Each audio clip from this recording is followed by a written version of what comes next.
Alright everyone, this is a budget deck, Tech 4, Nethroi Apex of Death. 5 mana in Abzan colors for a 5/5 legendary Cat Nightmare Beast from Ikoria. Nethroi has a mutate ability for 7 mana, so you can mutate it onto a creature and then you can have other mutate creatures mutate with Nethroi, and then you'll get this ability. So you can have it mutate with other creatures and then other creatures can then mutate with Nethroi. Death Touch and Lifelink, whenever this creature mutates, return any number of target creature cards with total power 10 or less from your graveyard to the battlefield. So that is a very powerful ability, and on a budget, it's also pretty flexible. Nethroi himself is only about a few dollars, as you can see here, so very budget friendly. And if you want to know the entire price of the deck, here it is over here. We have Card Kingdom's price, around $50, and then TCGplayer ranging from $53 to $70. So as long as it's under 100, I usually consider that to be budget friendly. So the lands here, they're pretty simple. You know, you have your tapped lands that gain you a life, Command Tower, of course, Evolving Wilds, Terramorphic Expanse 2. We have Exotic Orchard. Budget-wise, Exotic Orchard and Command Tower are the best lands you can play. We have some forests here. We have Golgari Rot Farm, Grim Backwoods. Probably the only utility land that we have here. We can pay 4 mana and sacrifice a creature to draw a card, and this is a very cheap card, only about 14 cents. We have another life land in Jungle Hollow, Croson Verge, so we can end up getting a forest and a plains. We have Orzhov Basilica. We have plains again. We have Sandstep Citadel, so we can have access to all 3 of the mana that we need. We have Sungrass Prairie, another very good land that comes into play untapped. We have some swamps here. We have 8 swamps, 5 plains, and 10 forests. By the way, that's the balance. I just think it works out well for the deck. It tends to be more green heavy and black heavy. We have Temple of Malady for scrying, and we have Temple of the False God, and there's our Terramorphic Expanse. And we also have some mana producers in here. We have Llanowar Elves, very cheap creature. We can get it back easily with our Nethroi. Soul Ring, Golgari Signet, Orzhov Signet, Sakura Tribuilder, another creature we can get back pretty easily. Celestia Signet, Talisman of Resilience, Indatha Crystal, another way we can get to all 3 of the mana that we need. Kodama's Reach, and a Wood Elves, another cheap creature we can bring back. Now there are a few different categories in this deck, but the first one I want to talk about here is the mill strategy, the self-mill I should say. We have cards like Glowspore Shaman, very cheap, enters the battlefield. We put the top 3 cards of our library into our graveyard. We also get a land on the top of our library if we have one. Grizzly Salvage for the mana at instant speed. It's one of the better cards you can play in a budget deck. And then we have Mulch. We reveal the top 4 cards of our library. We put all land cards revealed this way into our hand and the rest into our graveyard. Mulch is very good on a budget because you don't want your lands to hit the graveyard, you just want creatures to. And I think this is such an underrated card because it really makes it so that the creatures are in your graveyard and not anything else. We have Perpetual Timepiece, 2 mana artifact. This card is so good. You can tap it to put the top 2 cards of your library into your graveyard, and then pay 2 mana and exile it to shuffle any number of target cards from our graveyard to our library. Very good way of protecting from something like a Bojuka Bog, anything that can exile your entire graveyard. Then we have Satyr Wayfinder. We look at the top 4, then we get to put a land card from among them into our hand, and the rest into our graveyard. Skull Prophet is a really cool mana dork, another producer. It can tap to put the top 2 cards of our library into our graveyard. And then we have Winding Way. We choose creature or land. We reveal the top 4 cards of our library, put all cards of the chosen type revealed this way into our hand, and the rest into our graveyard. So it's an even better mulch, because if we need creatures, we can get creatures. If we need lands, we can get lands.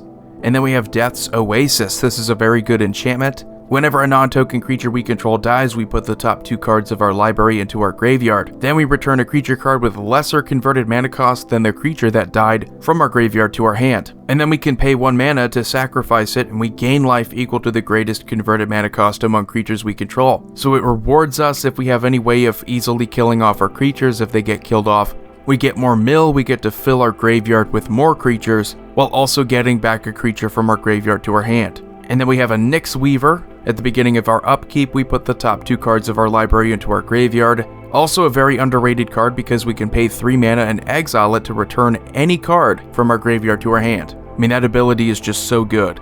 We have Stinkweed Imp. If you like some dredge, we can have it deal combat damage to a creature and destroy it. So it's like Death Touch. but when it's in the graveyard, we will be able to dredge 5. We have Undercity Informer. This card is also incredibly underrated. We can pay 1 mana and sacrifice a creature. Target player reveals cards from the top of his or her library until he or she reveals a land card and then puts those cards into their graveyard. So if you have any kind of problem getting to lands, we have some cards in here that will make it easier for you to get to lands while also milling the cards that you want to mill. And then we have Acolyte of Affliction. When it enters the battlefield, we put the top 2 cards of our library into our graveyard, and then we get to return a permanent card from our graveyard to our hand. So this one's really nice. And then we have a Dead Bridge Chant.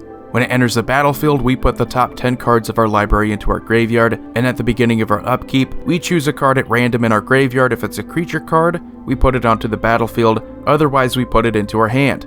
So the next category we have here is the 0 creatures. So what we want to do here is we want to turn these zeros into heroes. Since our Nethroi brings back creatures total power 10 or less from our graveyard to the battlefield, I don't know how many of you are students of math, but 0 doesn't add to that total. It's just 0. So you'll be able to bring these creatures back, however many of them are in your graveyard, without having to worry about if it adds to the total, if you're bringing back too many. Millikin is really cool. It's another mana dork. It can add a colorless to your mana pool and also mill at the same time. Wall of Blossoms and Wall of Omens are fantastic cards for this deck because they're pretty much the same one. They enter the battlefield and they draw a card. So if they die, you get to bring them back with your Nethroi, and then you get to draw even more cards. On a budget, I think this is fantastic. They function as part of the deck, so if you need any creatures to bring back, you just bring them back. There's really no point in not doing it, and you get awesome card draw. Wall of Roots is another very good mana dork. We can put a -0/-1 counter on Wall of Roots to add 1 green to our mana pool. We can activate this ability only once each turn. So you get another great mana dork here in addition to Millikin that only has 0 power, so we get to bring it back free of consequence. And then we have another good 0, this is when it gets a little bit more powerful. Embodiment of Agonies. Flying Death Touch, it enters the battlefield with a +1/+1 counter on it for each different mana cost among non-land cards in your graveyard. So it has potential to get up there. It could be a 5/5 easily. So getting a 5/5 Flying Death Touch creature when you're originally bringing it back because it's a 0 power creature, I think is a very good deal in this deck. And then we have Fertilid. This is a creature that will help us get our mana. For 2 mana, we can remove a +1/+1 counter from it and then search for a land. But it is a 0, so we get to bring it back pretty easily. Golgari Grave Troll enters with a +1/+1 counter on it for each creature card in our graveyard. And when it's in our graveyard, we can of course do the dredge trick, but it's always nice when you get to bring back a creature and it enters with a ton of +1/+1 counters. And then we have Multani Yavimaya's Avatar, another 0 creature. It gets +1/+1 though for each land we control and each land in our graveyard. And bringing back a creature with Reach and Trample. That sounds like a good deal every time. Newscraft Mob enters the battlefield with 5 +1/+1 counters on it. Whenever a player casts a spell, we get to remove a +1/+1 counter on it, and then create a 2/2 black zombie creature token, so this is fine. If you let it die, you don't have to worry about more counters, just bring it back with your Nethroi. Realm Seekers is another very good card. It enters the battlefield with X +1/+1 counters on it, where X is the total number of cards in all players' hands. It's very similar to Fertilid. We can pay 3 mana and remove a +1/+1 counter on it to search our library for a land card, put it into our hand, then shuffle our library. And then we have Phantom Nishoba. Enters the battlefield with 7 +1/+1 counters on it, and whenever Phantom Nishoba deals damage, you gain that much life, so lifelink. If damage would be dealt to Phantom Nishoba, prevent that damage, remove a +1/+1 counter from it. So a very resilient creature, and we can get it back in addition to a ton of other things. We get a 7/7 Trampler. We have some Reanimation in here to assist our Nethroi, and while I don't have a ton of mutate creatures in here, I think it's worth having them in there just so you get several ways of triggering your Nethroi. We have Necropanther. Whenever this creature mutates, return target creature card with converted mana cost 3 or less from our graveyard to the battlefield, and a mutate ability of 4. We have Dread Return. For 4 mana, we get to return target creature card from our graveyard to the battlefield, and a flashback cost of sacrificing 3 creatures. We have Corpse Connoisseur. It's not Reanimation, but it's really just tutoring for our graveyard, which on a budget is not exactly a cheap thing to do.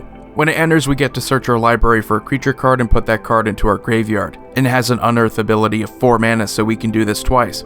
And then we have Revulark in a deck where there's a ton of 0 power creatures, and that's kind of the trick of the deck. Revulark fits in perfectly. We have Unburial Rites. Return target creature card from our graveyard to the battlefield, another flashback card. For 4 mana, we can do it again. Sun Titan, another great option for the deck since a lot of our creatures are going to be cheap, and a setup, but still, bringing them back over and over again with the Sun Titan, far from a bad thing. And then we have Eerie Ultimatum. It's a couple dollars, so it's a little bit above average compared to the other cards in the deck, but we get to return any number of permanent cards with different names from our graveyard to the battlefield. In Commander, this card is a must-play in these colors. Since we're playing Singleton, that's a guarantee for everything except basic lands, and I guess maybe Relentless Rats and those creatures. We have some sacrifice creatures. If there's a deficiency in this deck, it's sacrifice outlets, but I think if you're going to have any, you might as well have them on creatures. So we have Carrion Feeder. Can't block, but we can sacrifice a creature to put a +1/+1 counter on it. We have Viscera Seer, we can sacrifice a creature to scry 1. And then we have Woe Strider. When it enters the battlefield, we get a 0/1 white goat creature token. We can sacrifice another creature to scry 1. We can have it escape from the graveyard, we exile 4 other cards, and it escapes with 2 +1/+1 counters on it. We have some aristocrat cards in here because we need some other ways of winning. What I've showed you so far is pretty good, but we need a little bit more. So we have the aristocrat cards like Cruel Celebrant, anything that triggers off of something dying. So we have Zulaport Cutthroat to kind of do the same thing. We have Bastion of Remembrance. We have Poison Tip Archer. Whenever another creature dies, each opponent loses 1 life. And then we have Sir Conrad the Grim, which may just end up being the most powerful creature that we have here. We get to combine any kind of death triggers that we normally get with these other aristocrats with triggers that we get from milling.